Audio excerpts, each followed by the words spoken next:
Thank you. So hi everyone. So yeah, my name is Nick Van Weerdenburg. I run a company called Wrangle.io, and we're essentially an AngularJS consultancy. So we spent the last year building lots and lots of Angular applications, desktop, mobile web, and what we've seen over and over again is that Angular really enables new types of application architecture as well as business strategies. And so a lot of things have come together over the last couple of years, especially mobile, to make what's called an omnichannel application strategy an important consideration for new application development. And AngularJS and single-page applications are an enabling technology, in addition to where the ecosystems have gone. So, internet development has a problem, and it's just gotten massive in the last year. Mobile first has taken over the internet ecosystem, so that helps a lot. But there's still the problem of building all these apps for all these different channels or platforms. So that's why we use the term omnichannel, because you're building something that's a user's going to interact with, and you've got to get it to them. So you might be able to get it to them through the App Store or get it through mobile web. But the problem is if you're not there, they're not going to find you. There's too many versions to build. It's too expensive to build for all the different platforms, and it just takes far too long. Generally, we need to target web, mobile web, apps, and whatever's coming up. The languages to do this, all in native. You could be using 6, 7 different languages for one project. And you got to think of the total cost of ownership of code. So we have people come in and they have a budget, and so they have a budget to build their mobile application, and they think of it in terms of like we have, $50,000 or $40,000 or $100,000. And hey, we can spend $50,000 on one code base and get our iOS, and then we can spend the other $50,000 on Java, and we'll have our Android, and that's our net investment. But the total cost of ownership for code over time is 4 times that, because you're doing updates, you're doing patches, you're maintaining it over a period of time, especially if you're going to a market and you don't really know the market, and you're looking for market fit. So you need to change, you need to pivot. You have 4 times the cost of development. So 4 code bases and 4 languages with 4 teams requires waterfall development. That's another thing people don't think about. You need to spec things up completely if you want to hit a go-to-market strategy where you're going to hit Android, iOS, the web, mobile web, and that doesn't really fit with today's business practices. And so Angular and browser-centric applications and HTML5, a lot of the conversations that were going on earlier, especially at Matthias's conversation about web components, and how you can have your core application structured in such a way that you're not mixing the layers of your application. That's another enabling consideration. So the trends in 2013 that I think really push this into the forefront is the mobile-first ecosystems are dominating. So you have to build for mobile. So this is causing a lot of people to revisit their application architecture. And that's driving a lot of the Angular sort of use in a lot of existing software companies. They need to rewrite because they need to support mobile. So they're not really going, and it's not a greenfield development where they're picking Angular because it's data-driven, it's faster, it's got a better user experience, it's cheaper to develop. But they actually have to support mobile, so they need to rewrite their front end, they need to support mobile in a responsive way, and then they also need to target apps. AngularJS really hit maturity in 2013. And then HTML5, which is really interesting because that's not directly related to mobile. It is to Angular because it means that that platform's out there.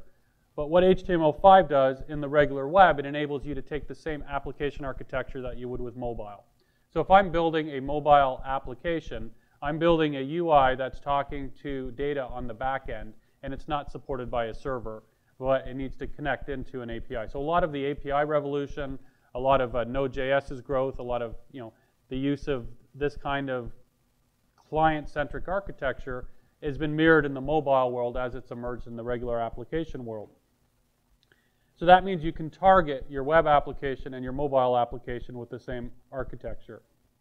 And then MVC, Model View Controller, and HTML5 actually provides a real architecture for web applications that didn't exist before, because you were building pages that you were serving up to browsers, and then you were hacking the browser to make it an interesting application with a good user experience using jQuery. So real architecture means you have low coupling, high cohesion, and the traditional web doesn't allow that. So you had your application logic mixed with your data logic being stuffed in the pages, served up to the browser, then being hacked with jQuery. Angular pushes that up into the browser, so you have your application logic, and your server is just serving up data through an API. That provides the ability now in the browser to actually create an application architecture. And that's one of the things that AngularJS has done a brilliant job of doing, which now enables that kind of approach where you can build your application logic and then render it on different platforms. So how to build an omnichannel application? It's easier if you use AngularJS. I would say it's possible if you use AngularJS because you can build services that interact with your backend, you can build thin controllers that interact with your services, and then you can build directives which allow you to bind your UI, or your multiple UIs, if that's where you go, to your logic. Ionic, we had a great talk about Ionic earlier, and that's a great example of that. It's built a really flexible cross-platform hybrid mobile application development platform on top of Angular, and Angular enables a lot of that. We've done 4 Ionic projects at Wrangle.io, and it's a fantastic framework. Your traditional server-side web application structure, where you have your data, your services, and your client all being managed on the server, being stuffed into HTML and being served up into the web browser, where now you have HTML, JavaScript, and you're trying to make it sort of be a little more interactive, not reload the pages all the time. It's just an insane architecture. With a browser-centric web application, you move that functionality up into the browser. Your server gets a lot simpler, and suddenly you have what actually looks like your standard mobile architecture, where you have a fairly thin server that's handling business rules, data, transactions, and you have a client application that's running all of the application logic independently up in the client. And going further, this hasn't really been successful yet, but it will be as the sort of the model improves. So there's some really interesting companies like Firebase, which works great for certain application areas, and there's a lot of back-end as a service companies starting up, and a lot of them have grown in the mobile space, because if you want to build a mobile application and share data or collaborate with other mobile users, you need to put in a back-end. And then you can go pretty much completely offline. So this is where HTML5 and local storage enable you to build that HTML5 app, package it as a mobile sort of hybrid app, and not even have to worry about a backend.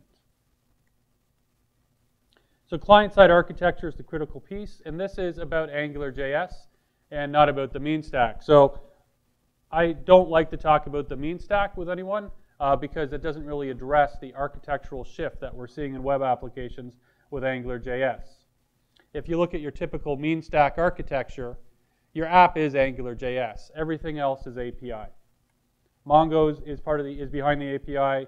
Your Express server is part of the API, and Node is part of the API. So if you use PHP, if you use Ruby, if you use Java, whatever you want to use on the back end, it doesn't really matter.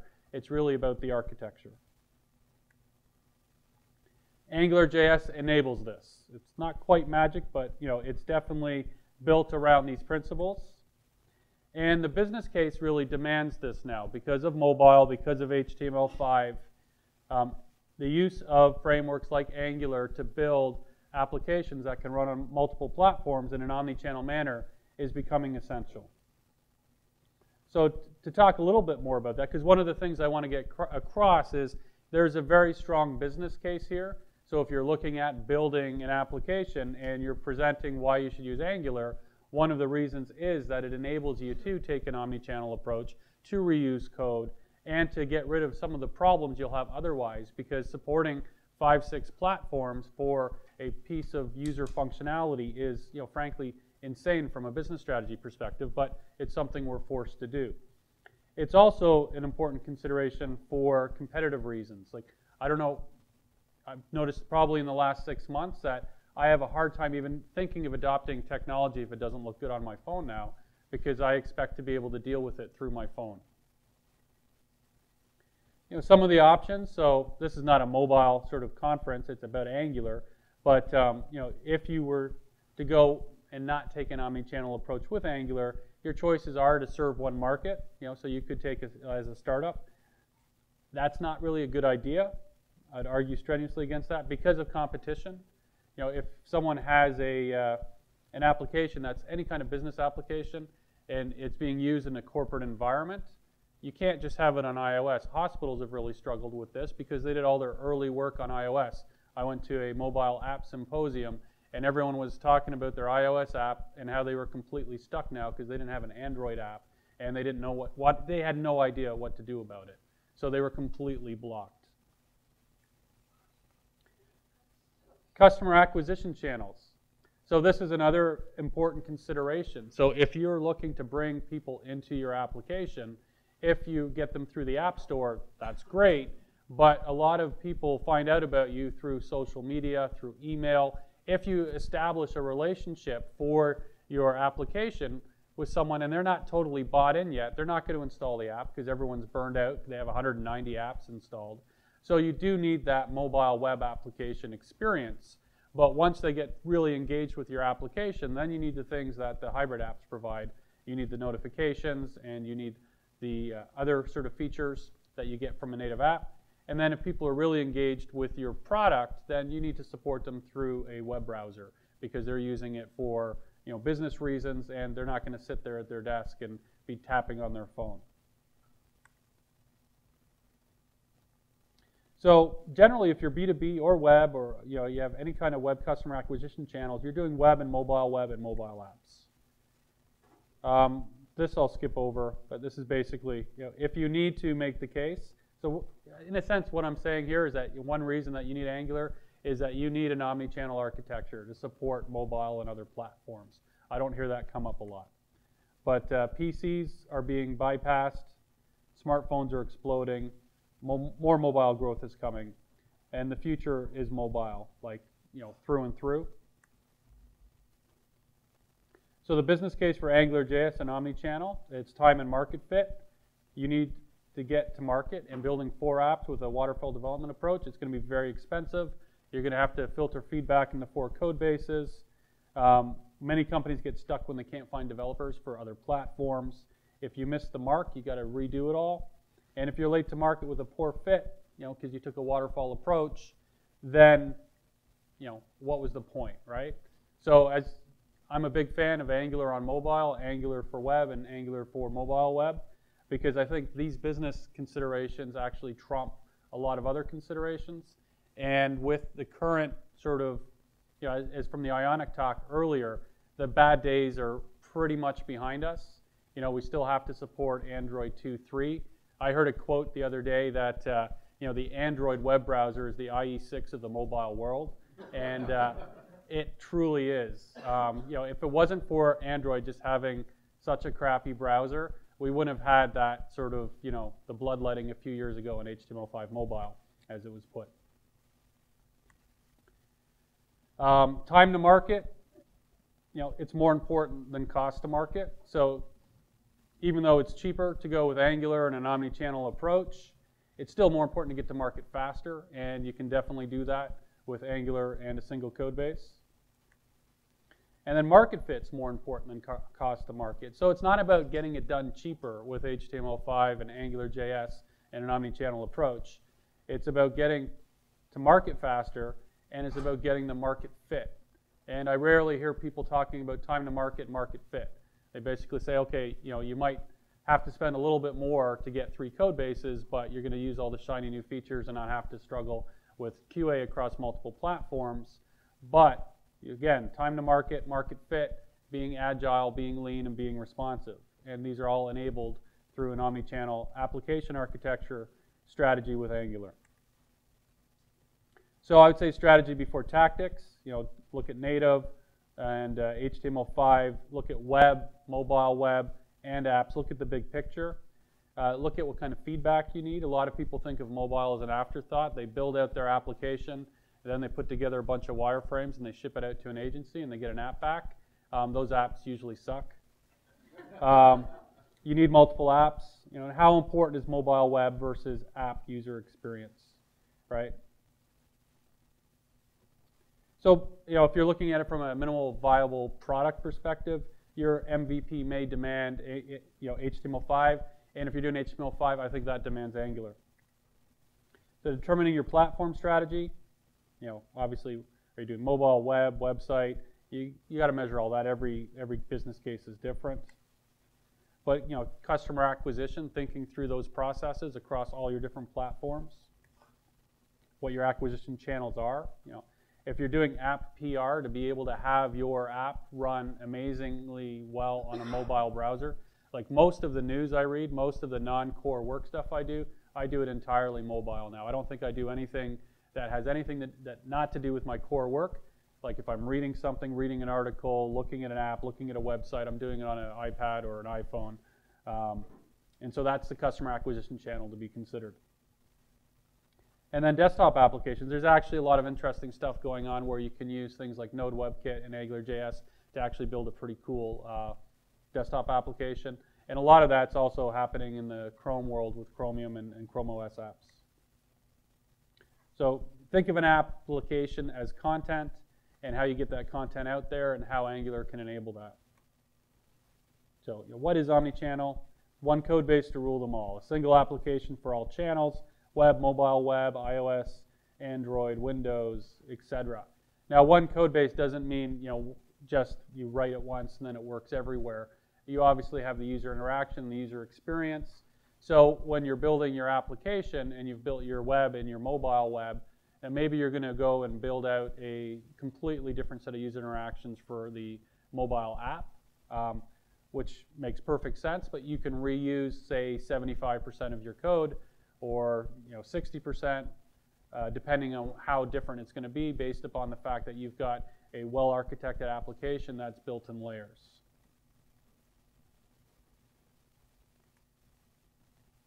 So why Omnichannel? Get the right app to market in half the time, a quarter the cost. More importantly, respond to metrics and market conditions in hours instead of months. So that's a really interesting one. Like if you have something that you need to respond to or react to quickly.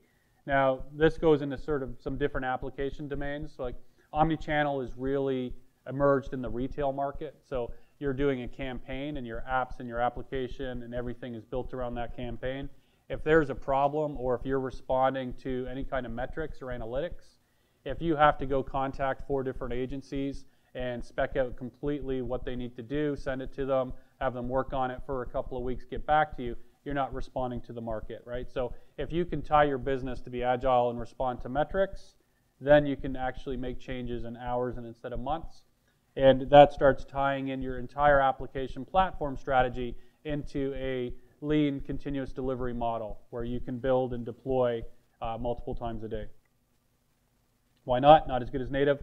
That's going away quick. Every 6 months, radically different. The entire shift to mobile first in the ecosystem in late 2012 is having a huge impact now with all the frameworks that are out there. The ecosystem, the CSS libraries, the support, the companies like the Ionic framework, and then just the entire sort of knowledge base out there, that's eliminating this very quickly. They used to say the web wasn't as good as the desktop. This is disruptive, and Angular enables this disruption of being able to write apps that run everywhere. So some best practices. I'm not going to go into a lot of detail here because this has been discussed earlier. Matthias covered a lot of this, but if you're looking at your code base and wondering if you can embrace this, almost every single first Angular project that I've seen from a client has massive sort of bloated controllers where everything's in the controller. And they don't have any directives and they have almost no services. 9 out of 10 clients, I would say 90%. And so the first thing to do is really, do you have the right web architecture?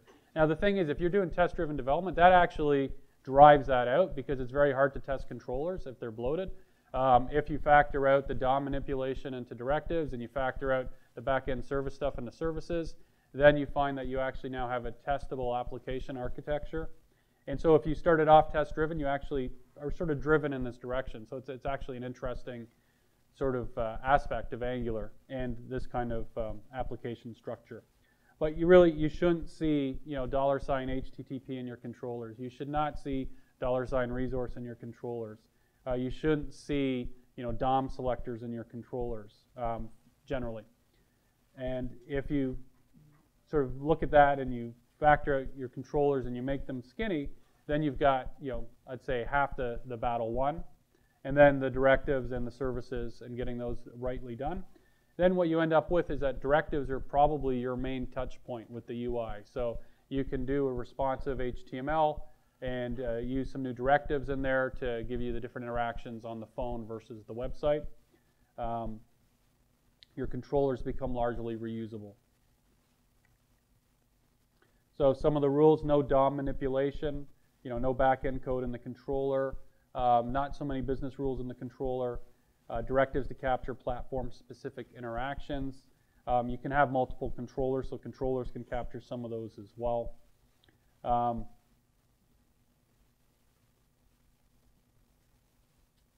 Yeah, so I think that pretty much sums it up.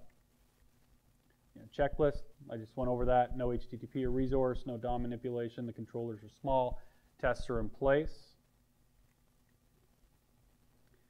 So this slide's actually a bit of a mess. I was going to make it prettier, but this is sort of showing what you end up with a single-page application using Angular. And I'll walk through it. These are each like layers. So you have your data, which is your REST API, which is coming into your services and your controllers, where you have your business logic.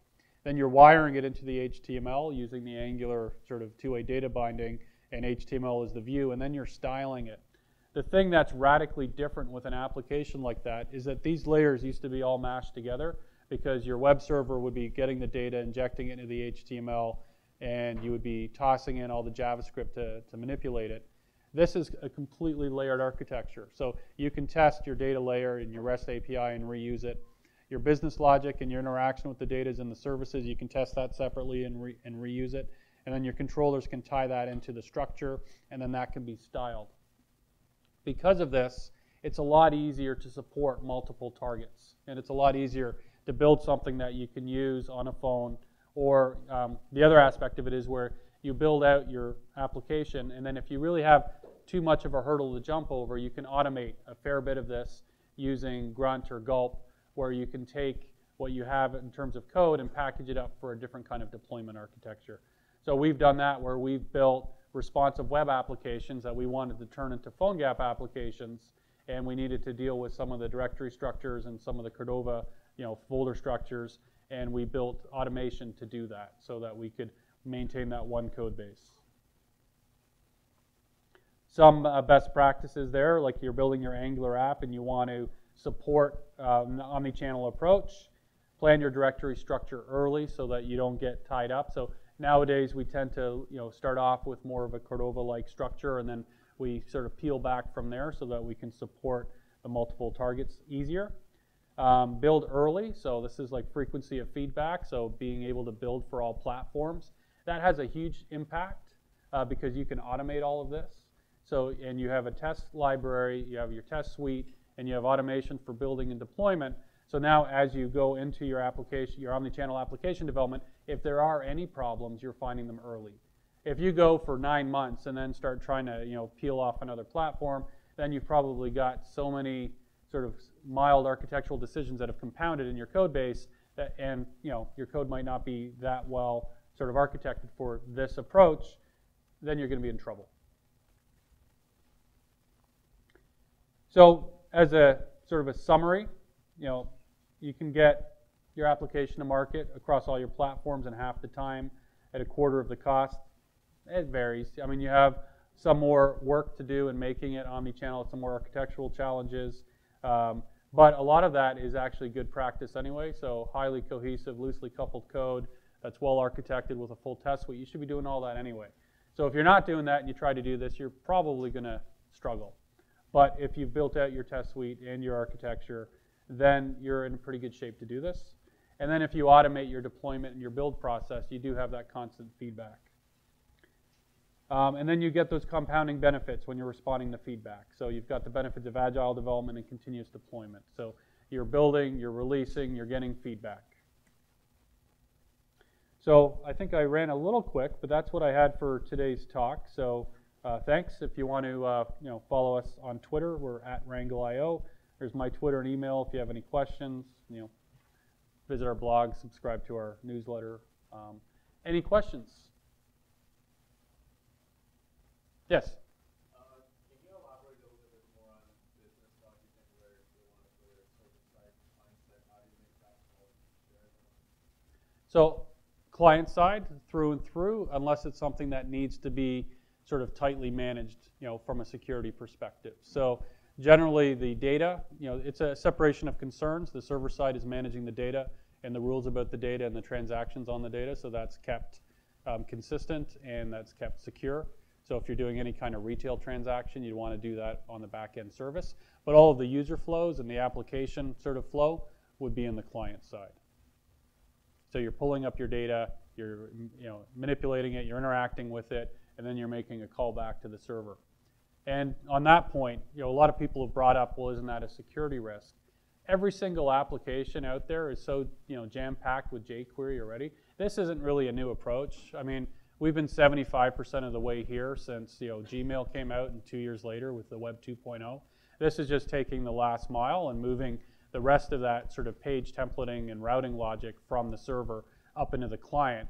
And with that, you can really simplify the server, rip out a lot of the code, and your client doesn't actually increase much in the amount of code that you've got there, because now it's not that horrendous jQuery sort of query selector nightmare. It's a well-architected application architecture that's data-driven. So you end up, I think, writing significantly less code. And it's not any kind of a new security risk that wasn't there with ad hoc jQuery, shoved in there that you can't even understand. I mean, it's code you can't understand is a security risk in itself. So, sorry, pet peeve. That wasn't your question, but so, yeah. One of your slides mentioned the importance of having access to good mobile labs, right? Having different devices. Yeah. Do you have any thoughts on best practices, like either services available or something to get access? There's, I think, 3 or 4 mobile device labs in the Toronto area. I haven't been to any of them because we have a full collection of mobile devices ourselves. Like everyone brought in their old devices, and we've got this massive pile of Android devices, and we've bought a few devices. For our best practices, we look at iPhone 4 and after generally as our recommended platform, and the Galaxy S3 and after as our recommended platform, and then we do some optimizations to support earlier back to Android 2.3. Actually iPhone 3GS is pretty close to the iPhone 4. We get not that bad sort of performance difference, but it's the Android phones that give us nightmares, basically. The older ones with the low memory. Yes? What about using browser stack? No, we don't use that, but do you want to? I understand, but if you don't have the budget for a big lab or a whole library, It's really, does that help for a month or two to have all that stuff in the browser stack? I think that when you're running it, you can do your early development, but a number of weird behaviors that you get trying to get everything working on all the different phones, you need a real device. One of the fun things is just keyboard management is bizarre on Android, and when you're trying to do when you're really targeting user experience and user flows, where you're trying to have the keyboard come up in that flow and not in that flow and have it disappear, there's some sort of interesting behaviors there that keyboard management becomes a challenge in testing it. Yes? Well, an omnichannel styling and structure question. Could you walk us through an enterprise customer, what an enterprise customer, some of the problems, decisions that they had to do with the styling and structural decisions for different omnichannel clients they have to support? Mm-hmm. The main thing is picking out what you're going to support. So with the responsive design, we'll typically go further, because that's almost like you would normally do it on your desktop, but you can't, but you might still need to do some kind of an interaction. So there's those administrative user flows. And if the application is built to be responsive, then doing that early means that you can actually solve the problem and you can hide stuff. The biggest problems have come where people have built out the full web experience and then are trying to get it to sort of work on a phone. The planning and the design around that is essential. For applications, they typically are more specific to certain user experiences. So we'll rebuild a lot of the front end around that, because you don't want to try to fit everything on the phone. So we say, do a little bit of desktop, see what that's going to be on tablet, on mobile, and the like as we go along, rather than building just for desktop and then porting it over? Yeah, absolutely. And really taking that mobile first, like mobile first approach, and then enhancing it for the desktop scenarios. And interestingly enough, that usually works. I find that it's actually more effective. There's an interesting phenomenon I noticed that web applications tended to be more usable because of the constraints. Like web applications are vastly more usable than most desktop applications because people just use those common paradigms and they start putting in the drop downs and the modals and everything that they want to do. They just throw in another user sort of element, but it's not about the user experience. If you start with mobile, you're thinking through the user experience because you have to. And then once you've done that, when you start to loosen that up and you're putting that into the desktop full screen app, you actually have a much better design in your application that's more intuitive for people to use. So, yes? The reasoning for using a thin server code, is that just to reduce the load on the server, or is there a reason? The reason is most of that logic's moved up into the browser now. So. Why? Why do you want to do that? Well, we're already doing it. So you're putting in a lot of jQuery. You're doing partial updates of pages. You're catching interactions on the, on the web page, and you're doing all of that already. But it's done in a very awkward manner because you're also doing the pages and the routing on the server side. So you're sort of doing it in both places.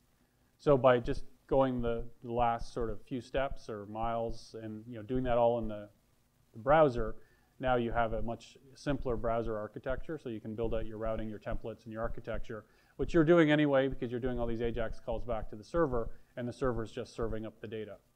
So you're duplicating code, basically. If you're building any kind of web application server side and then enhancing it with JavaScript, there's a lot of duplicate code.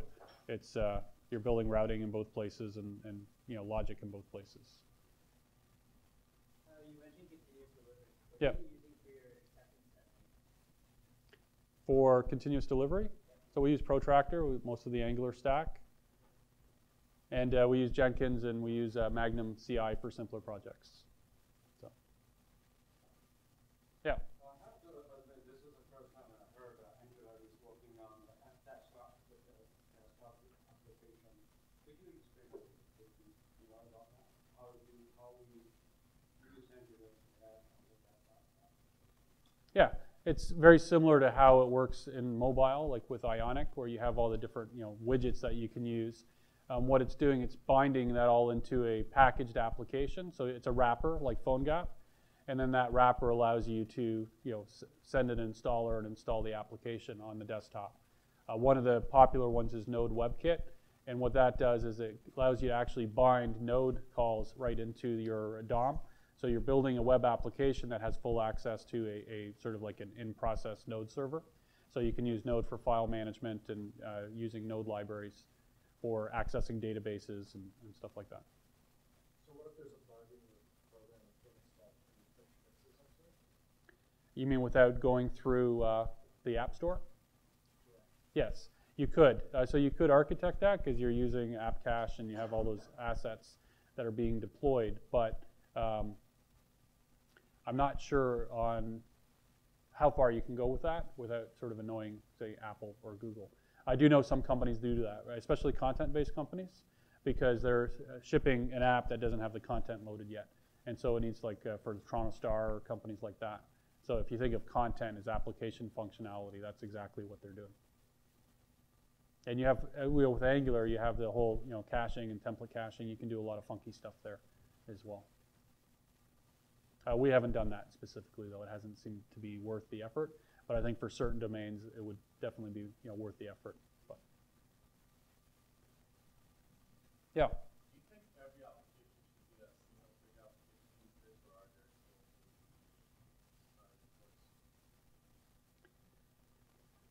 I think if you have an application that has maybe a very broad global audience, you might be running on some older browsers potentially at this point. Like if you're targeting the Chinese market, they have a lot of Windows XP. It gets harder to build a single-page application that's effective, especially as the modern frameworks move forward, right? But we still do that. Like we'll do the work and we'll work on supporting IE8. So I don't think that's too big of an issue currently. For e-commerce stuff, you have a lot of the transactions that may be a little complicated to manage, in the client. You've got so much back-end logic already. Maybe you're going to serve up some of the page logic from the server. But overall, no, I don't really see. I mean, the web architecture as it is so incredibly insane. It's going to die quickly. I think people are so used to building web applications the old school way, server side. It seems like that's the way of the world. Like it's not. It's just a stupid, insane architecture that we've been stuck with because of browser technology, and it's going to die very quickly. That's my opinion. So, yes. How about search engine indexing The search engines are very sort of supportive of that. Like Google will do a fairly good job now with seeing your JavaScript and trying to sort of introspect it. You can also support the hashbang operator, so you can do page snapshots. We have one client where we're storing like 110,000 snapshots of their sort of main pages. And then what happens is when the search engine hits your website, it'll look at your URL, and if it sees the hashbang, it'll replace it with a special escape URL, and then it'll look at that location to see if you have a snapshot. And if you're using the HTML sort of 5 mode, you can put in a meta tag that tells the crawler that you have a snapshot for the site, and it'll actually index the snapshots and put you into the search engine directory. Phantom.js is a common way of doing that. There's a couple of companies that'll do that as a service, and they'll run it in the background, and they have their stuff running on Amazon. Or you just there's actually a great article by Matthias on his website, yearofmu.com, on using Phantom.js to generate snapshots. So, yes.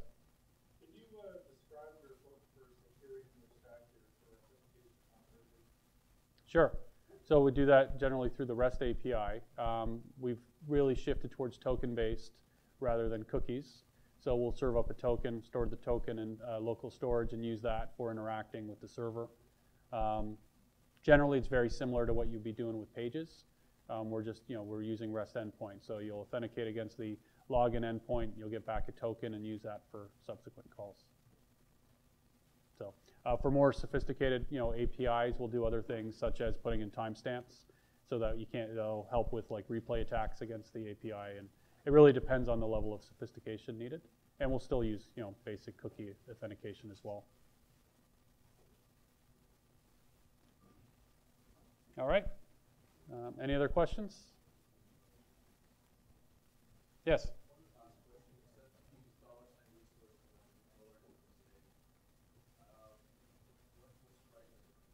What's that?